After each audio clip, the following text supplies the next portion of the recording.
अगर आज आप अपने मन की रक्षा नहीं कर सकते, आपको पता है ये शराब मेरे को घेर देगी पाप में, ये लड़की मेरे को पाप में घेर देगी। लड़की कहती है फोन पर आई लव यू, लड़का कहता है आई लव यू। औरत कहती है आदमी को और आदमी औरत को मेरी बात बुरी लग रही होगी, लेकिन थोड़े दिन के बाद आपकी स्टोरी चेंज कर देगी यीशु मसीह के नाम में। आमीन। कह रहे कि लड़की ने कहा आई लव यू और लड़के ने कहा आई लव यू। हाँ हमारी बातचीत होगी, I want to do friendship, you मैं आंसर यस और नो, यस लिख दिया है। सारे बोलो हालेलुया हालेलुया। लेकिन हम मिलेंगे नहीं क्योंकि मैं प्रभु में हूं, बस शादी कर लो। लेकिन लड़का लड़की को बुलाता है और वो पास चले जाते हैं। उसके बाद आप अपने आप को नहीं रोक सकते, आपके अंदर पावर नहीं है। यूसुफ जानता है, यूसुफ जानता है क्योंकि उसके अंदर शैतान बैठा है, और शैतान जो है वो आपको घेरना चाहता है, गिराना चाहता है, वो आपके मनों में गिराना चाहता है, आपके विचारों में गिराना चाहता है। लेकिन जितना आप उसके नजदीक जाएंगे उतना गिरेंगे। लेकिन यूसुफ जानता था कि कितना बड़ा भक्त था, लेकिन वो क्यों भागा वहां से? क्योंकि वो जानता था मैं पास जाकर मन की रक्षा नहीं कर सकता। क्या कोई नरक के पास जाकर बाहर आ सकता है? क्या कुएं को देखकर आपका दुश्मन कहे एक बार कुएं में देख, और आप वहां से सूखे वापस आएंगे? आप कुएं में देखेंगे पीछे से लात मार देगा। ऐसा ही करता है शैतान, जो लड़की के पास जाता है पीछे से लात मारता है, चल जा इसके ऊपर गिर जा। समझ रहे हैं कि नहीं? आपको समझना है ये पाप की बातें। कहता है कि विचार, कहता है ये जब तक आप खत्म नहीं करेंगे, आप शराब के ठेके पर जाएं और कहें कि मैं शराब नहीं पीऊंगा, समझ रहे हैं कि नहीं? लेकिन पवित्र आत्मा कह रहा है कि आप अगर पवित्र आत्मा से पर्सनल प्रेयर करते हैं, पर्सनल, कि परमेश्वर मेरे मन की रक्षा कर, मैं कह रहा हूं आप जहां खड़े हो जाएंगे परमेश्वर आपकी रक्षा करेगा यीशु के नाम में। आमीन। समझ में आया कि नहीं? इसलिए कह रहा है कि आपको पहले अपने मन की वेदी को तैयार करना जरूरी है। अगर आप चर्च आते हैं, मैं कह रहा हूं सबसे पहले आपका घर पवित्र होना चाहिए, सबसे पहले आपका मन पवित्र होना चाहिए। आपका मन पवित्र है तो यीशु मसीह आपके अंदर आएगा, आपसे बात करेगा, फैसला आपको लेना है। स्वर्गदूत आए हुए हैं यहाँ पर, 52 दिन में एक बड़ी गवाही तैयार करेंगे आज रात। पहला मंदिर, दूसरा वेदी, उसका तीसरा आराधना। लेकिन इसकी डेफिनेशन क्या है? मंदिर आप हैं, वेदी आपका मन है, और आराधना आपकी पवित्रता ही है। बोलो हालेलुया। अगर आप आराधना करते हैं, देखा आपने कई बार जब किसी की गाना आ रहा होता है, ओ डंग डंग डंग, बहरा चंगा हो गया, डम डम, ढोल बजाता है, डम डम डम डम डम डम। अबे तेरे ऐसे डंडे बजाने से क्या आप तो उसके कान ही बहरे हो जाएं? समझ रहे कि नहीं? वो सोचते हैं ओ भाई बड़ी नॉन्टिंग है, डम डम डम डम डम के साथ बंद करते हैं, है ना? परमेश्वर की आत्मा कह रहा है, कहता है कि आप पवित्रताई के साथ अगर आराधना करते हैं, कहता है अंधे देखेंगे, लंगड़े चलेंगे, काम बनेंगे यीशु मसीह के नाम में। आपके अंदर परमेश्वर कहता है कि आना चाहता है। पवित्र आत्मा ऐसे लोगों को माप रहा है, इसलिए वो पहले आएगा, आपको चेक करेगा आप किस प्रकार चर्च आए हैं, फिर वो आपके मन को चेक करेगा, इसके मन में क्या चल रहा है, इसके मन में क्या चल रहा है। अपने पड़ोसी को बोलो तेरे मन में क्या चल रहा है। बाइबल कहती है कोई नहीं जांचता, कहता है जांचने वाला परमेश्वर है, इंसान नहीं जांच सकता। मैं किसी को कहूं हेलो, मैं बता दूंगा तू मन में क्या सोच रहा है, वो सिर्फ मैं डराऊंगा उसको। बोलो हालेलुया। परमेश्वर हर एक के मन को नहीं बताएगा, उसकी मर्जी है, जिसके मर्जी मन को बता देगा। समझ रहे हैं कि नहीं?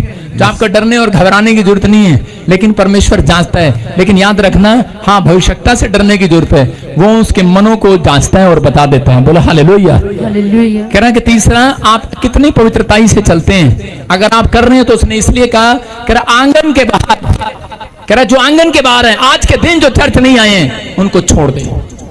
कहता है उनको छोड़ दें, शराब पीने के लिए, गाली देने के लिए, ठट्ठा करने के लिए, चुगली करने के लिए, बुराई करने के लिए, निंदा करने के लिए, हाय हाय करने के लिए छोड़ दें उनको।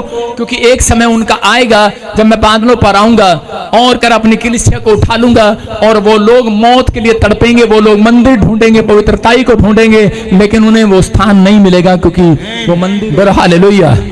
याद रखना एक दिन वो लेखा लेगा, याद रखना एक दिन लेखा लेगा। कोई भी 70 से 80 से 90 से 100 से पार टीके लगाकर मर्जी से ज्यादा जी नहीं सकता। आप पवित्रताई की भक्ति जब आप करते हैं तो एक दिन सबको मालूम है कि हमें लेखा देना है, मरना एक दिन। इसलिए पहला कुरिन्थियों 3:16 में देखो क्या लिखा। क्या तुम नहीं जानते, क्या तुम नहीं जानते कि तुम परमेश्वर का मंदिर हो। डांट लगा रहा है यहाँ पर परमेश्वर का दास, कह रहा क्या तुम नहीं जानते तुम कौन हो? तुम परमेश्वर का मंदिर हो।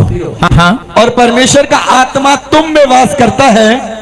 यदि कोई परमेश्वर के मंदिर को नाश करेगा तो परमेश्वर उसे नष्ट करेगा, क्योंकि परमेश्वर का मंदिर पवित्र है और वे तुम हो। सारे बोलो हालेलुया। हालेलुया।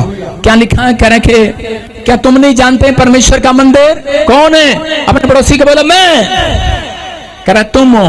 कह रहे परमेश्वर के मंदिर तुम हो, और जो कोई परमेश्वर के मंदिर को नष्ट करेगा, कहता उसको मैं नष्ट करूंगा। इसका मतलब अपने पड़ोसी को हाथ मिलाकर कहो आज, कहो तेरी बॉडी पवित्र आत्मा का मंदिर है। अब कहो मेरी बॉडी परमेश्वर का मंदिर है। परमेश्वर का मंदिर है। आपको अब कुछ लगेगा, समझ में आ रहा है? बोलो कि मेरी बॉडी परमेश्वर का मंदिर है। बॉडी परमेश्वर का मंदिर है। लेकिन आपने अपनी बॉडी किसी और को दी हुई है। शैतान को दी है अपनी बॉडी, सिगरेट पीने के लिए, गर्लफ्रेंड के लिए अपनी बॉडी दी है। मैं फिर क्या कह रहा हूं कि आपकी बॉडी, उसने कहा तुम मेरा मंदिर हो, तुम मेरी बॉडी हो। कहता कि अपने हाथों को उठाओ और बोलो मैं पाप नहीं कर सकता। नहीं कर सकता। मेरी बॉडी परमेश्वर का मंदिर है। बॉडी परमेश्वर। मेरी बॉडी परमेश्वर का मंदिर है। मेरी बॉडी परमेश्वर का मंदिर। मेरे अंदर कोई वास करता है। मेरे अंदर परमेश्वर वास करता है। समझ में आया कि नहीं? यस। एक बार एक लड़की के पास एक रिश्ता लेकर आए। वो लड़की प्रभु में थी। उसके माँ बाप रिश्ता कर रिश्ता कर रिश्ता कर। उसकी लड़की रोज बहाने मारती कि नहीं मुझे विश्वासी के साथ करना है, मैं परमेश्वर की बॉडी हूं और मैं शैतान की बॉडी के साथ शादी नहीं कर सकती। मेरी बॉडी जो है वो परमेश्वर का मंदिर है, पवित्र है ये, और मुझे पवित्र बंदा चाहिए। लेकिन उसके माँ बाप ने, उसके परिवार ने उसकी जबरदस्ती शादी करने के लिए लड़का बुला लिया। जब लड़का बैठा तो उस लड़की ने प्रार्थना किया और उसने कहा, तो लड़के ने पूछा, कहता आप मेरे से शादी करोगी? उसने कहा नहीं, ये बॉडी किसी और की है। वो लड़का डर गया। उसने कहा क्या मतलब, ये बॉडी किसकी है? कहती मैं, इस बॉडी में कोई और रहता है, इसके अंदर कोई और रहता है। वो डर गया। उसने कहा यार नाम तो बता उसको कौन है। कहती आपको नहीं बता सकती, इसके अंदर कोई और रहता है, मैंने उसको अपना दिल दिया हुआ, अपना हार्ट दिया हुआ, अपना मन दिया हुआ है। कहता कौन है वो? उसने कहा यीशु। आमीन। वो लड़का वहां से दुम दबाकर भाग गया, क्योंकि वो किसी और का पुजारी था। बोलो हालेलुया। आपको नहीं पता, अगर आपने यीशु को अपनी बॉडी दी है, अपना मन दिया है, वो आपके साथ कुछ भी गलत नहीं होने देगा। चर्च वो आपके बच्चों के साथ गलत नहीं होने देगा, आपके परिवार के साथ, आपके बिजनेस में गलत नहीं होने देगा। आपने अगर अपनी बॉडी परमेश्वर को दी है, आपने अपना मन परमेश्वर को दिया है, अपना मन परमेश्वर को दिया है, अपना मन परमेश्वर को दिया है, तो परमेश्वर कुछ भी आपके साथ गलत नहीं होने देगा। यूसुफ के मालूम था कि मेरी बॉडी परमेश्वर की है। वो जानता था कि मैं परमेश्वर का मंदिर हूं। इसलिए यूसुफ के पास जब रानी आई, उसने कहा मुझे तेरी बॉडी चाहिए। और उसने कहा, और वो फटाफट वहां से दौड़ गया, भाग गया वहां से, क्योंकि वो जानता था ये बॉडी परमेश्वर की है, इसको कोई गलत औरत टच नहीं कर सकती, कोई पापी व्यक्ति इसको टच नहीं कर सकता। आपकी समझ में आ रहा है कि नहीं? अगर आपकी समझ में आ रहा है तो अगले साल जीत आपकी होगी। चर्च यीशु मसीह के नाम में जीत आपकी होगी। आपको फैसला लेना है कि आप अपने हाथों को उठाओ, बोलो परमेश्वर मैं पाप से नफरत करूंगा आज से। ये बॉडी परमेश्वर की है। ये बॉडी परमेश्वर। तू मेरे जीवन में आ, मेरे जीवन में पवित्र आत्मा मेरे अंदर आ, मेरे घर में आ, मेरे बिजनेस में आ, मेरे जीवन में आ, मेरा उद्धार कर। मैं तेरे पीछे चलना चाहता हूँ, मैं तेरी अगुवाई में चलना चाहता हूँ। कोई भी शैतानी ताकत मेरी बॉडी को छूने ना पाए, कोई बीमारी मेरा हिस्सा नहीं होगा आज से, कोई शैतानी ताकत मेरा हिस्सा नहीं होगा। करे कि क्योंकि मैंने ये हिस्सा परमेश्वर को दे दिया है। आमीन। दे दिया कि नहीं? जब आपने अपना हार्ट, अपना लीवर, अपनी किडनियां परमेश्वर को दे दी, जब आपने अपने मुंह से अंगीकार कर दिया ये बॉडी परमेश्वर की है, तो शैतान को पता लग गया है। याद रखना, उन आदमी, उन लड़कों की, उन लड़कियों की बॉडी में हार्ट जल्दी खराब नहीं होगा, लीवर जल्दी खराब नहीं होगा, किडनियां जल्दी खराब नहीं होंगी। आप मौज मस्ती करो, मैं कह रहा हूं कि खाने में गोलगप्पे खाओ, आनंद करो, जो मर्जी करो, चावल खाओ, बटिंडे खाओ, टिंडे खाओ, छोले खाओ, केरला खाओ, जो मर्जी खाओ, क्योंकि आपने अपनी बॉडी को यीशु को दे दिया है। चर्च जिन्होंने नहीं दिया है उनको डॉक्टर बोल रहे हैं आपको साग नहीं खाना, पानी थोड़ा पीना है, चावल नहीं खाने, मीठा बिल्कुल नहीं खाना, शुगर हो जाएगी। आपको आंखों के लिए खीरा रखना है यहाँ पर, शाम को पतले होने के लिए नींबू पीना है यहाँ पर। उसके बाद आपने अपने घर जाना है, डेटोल से नहाना है, कीटाणुओं से बचना है। भाई साहब, जो इन्होंने बॉडी यीशु को दे दी है, मिट्टी में खेलो आज, कीचड़ में खेलो आज, हालेलुया, जहां मर्जी जाओ आज। हालेलुया।